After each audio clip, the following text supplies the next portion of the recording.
Hey, audio everyone, Lost Leader here again to check to see how well I've grown and how good the games I've played in 2016 are. So sit back, relax, and enjoy my top 10 countdowns of the games I've played and beaten in 2016. Where's it? And or beaten. Number 10, Pokemon Moon.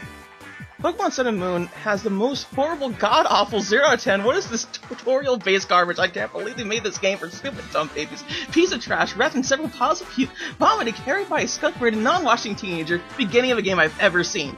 And I gotta tell you, it gets better.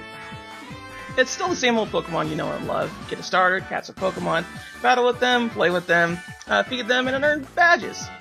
Water beats fire, fire beats grass. Grass still has 5 different weaknesses. There are a few new things in the game that the game does teach in the beginning, like a mini-game resembling what could have been Pokemon Snap, superpower attacks, and riding Pokemon to get to new areas, but largely they're mainly concepts that were introduced from the first Pokemon game, and then some. Legit, I don't know why literally the whole first island is the tutorial and why they made the SOS system a constant thing, but dear lord does the game get better once you leave that horrible place. Why didn't it get some sort of, like, skip me feature or some sort of thing, and why the scenes took so long to get through was beyond me. Because the first island lasts way too long, it's such a bore to returning Pokemon fans. It actually leaves a pretty terrible first impression. But once you leave the first island, the game actually starts to get good, and you're able to explore without a cutscene coming up every 5 minutes. The story actually starts developing too, and we get probably some of the best Pokemon storytelling since the original Black and White games.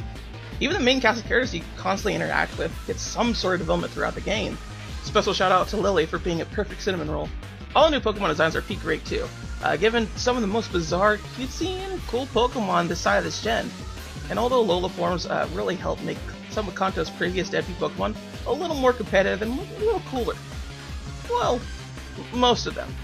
Mix that in with the new trial system that actually gives more engagement to the player than a simple mow down the resident gym, and a constant threat of boss Pokemon coming in as a challenging fight, makes this latest Pokemon game far more involving than previous games could have ever hoped for. And don't forget your boy Guzma! Seriously, the dynamic of Team Skull in Alola region is perhaps the best thing that Pokemon games could ask for. Many players, including myself, consider most team organizations a bit of a joke to be beaten by a 10-year-old. But with the way Team Skull is presented as a patch of losers that don't take no beef from a stop sign, as we head over heels with a stupid lovable team. And that isn't even mentioning all the little devil in the detail bits, like the better battle menu and not having to use HMs anymore.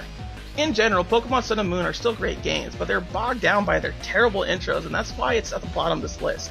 I mean, honestly, Pokemon Blue explained itself better than the first island ever did. Number 9! Phoenix Wright's Ace Attorney 6, Spirit of Justice. While I am one of those people that consider Dual Destinies to be my favorite in the game series, I wasn't happy with the way they cast Polly to the side throughout it.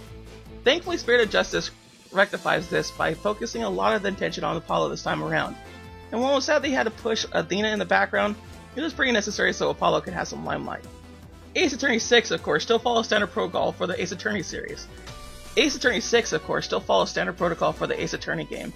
And for those not in the know, Ace Attorney is a game where you play a lawyer that must defend the defendant that is usually accused of murder, investigate areas, use evidence, and press witnesses to get the truth out of them. And bluff constantly when the going gets tough. It's the same level format we all know and love, and we get to do it in 2 different countries now. While the game largely switches back and forth between Koran, is that right? And America, the overall plot is still very connected between the two.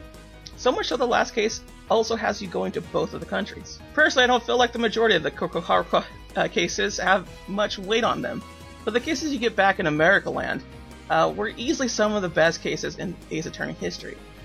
Honestly, this game kind of feels like an apology for not paying attention to older cases and references from the last game, but many of the smaller ones like Trucy's father's trope, Edgeworth's love of the Snail Samurai, and the stepladder argument all being fully present and accounted for here.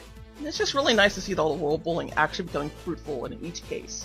Spirit of Justice also tries to spice up things with some new game mechanics introduced in Kokakaku, but honestly it doesn't add up to much when you compare it to more of the basic parts of the series. In other words, it's just a fancy new way to present more evidence. Nothing more, nothing less.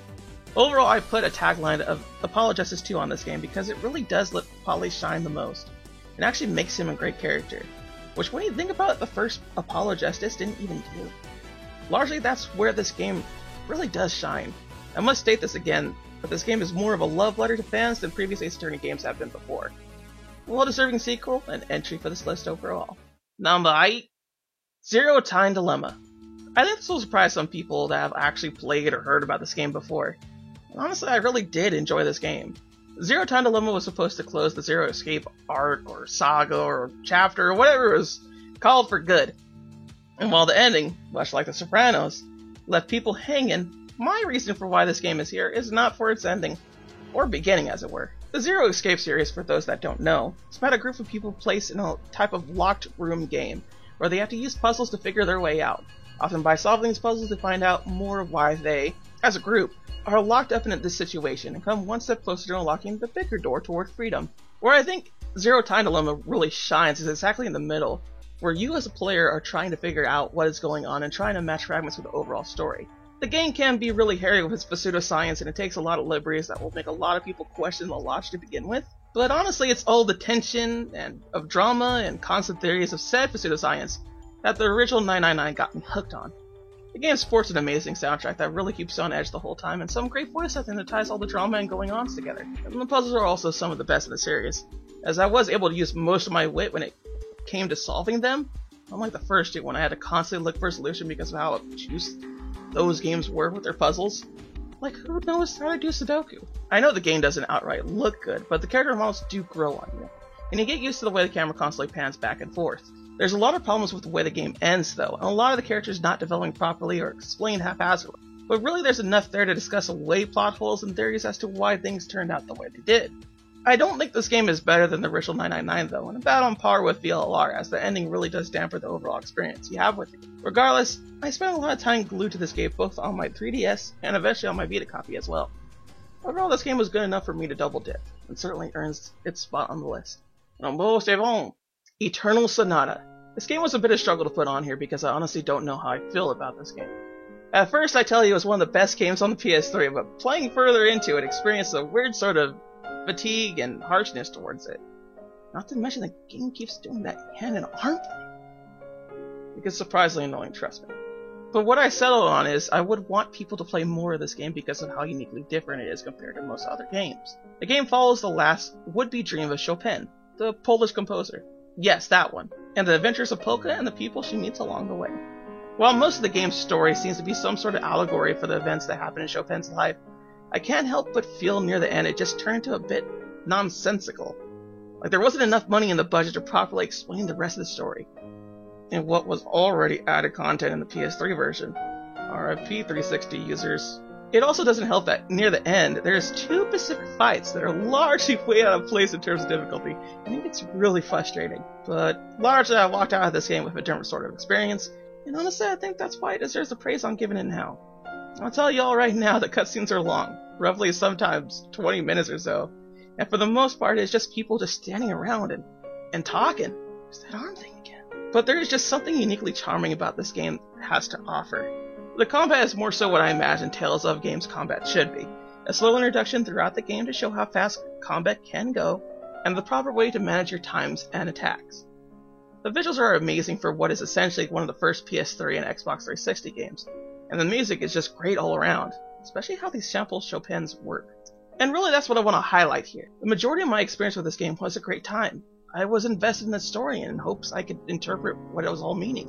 And despite a somewhat mismatched ending, I really did enjoy my time with it, and overall glad I experienced this weird fever dream of a fever dream. Number 6, Ghost Trick. Usually killing a dog and anything would knock it down in terms of quality points, but really this story thrives on it. Ghost Trick is from the same person that brought us Phoenix Wright, and everything about that shows. All the characters you meet have a nice charm to them, had distinct primary colors on them, and got plenty of emotion to boot. Ghost Trick is basically a sort of whodunit murder mystery where you're trying to figure out who killed you and how to get out of your own murder. The unfortunate thing here is though you only have until sunrise and then you're dead forever. Thankfully you have the power to travel back in time 4 minutes before your death in order to try to get out of it, using your ghost powers. You mainly do this by moving objects around in your ghost form and either stop people trying to murder you or unfortunate accidents from happening. A lot of the puzzles boil down to how to get to point A or B or halting process to point A and B. And honestly, it's this basic format that really helps drive a lot of these puzzles home. You pretty much always know what the objective is, and it's never some big mystery of what you have to do. Simply find a way to get or stop point A and B. It's basic puzzle solving, and sometimes that's all you need. especially when you have the cast of characters that Ghost Trick has. And I absolutely want to make it clear that the basic core gameplay is good. It's characters that make it great. Witty comments, doggies wanting to help, cute grills doing cute grill things. There's always someone in danger in Ghost Trick, and with the way these characters act, you really want to save them. Especially the dog! The game is fairly short compared to the Phoenix Wright games, but it's got a lot of charm and plenty of twists and turns throughout that I certainly didn't see coming. I suggest anyone that likes the Phoenix Wright games or simply puzzle games to check it out. It's got great writing and excellent puzzles. To be continued.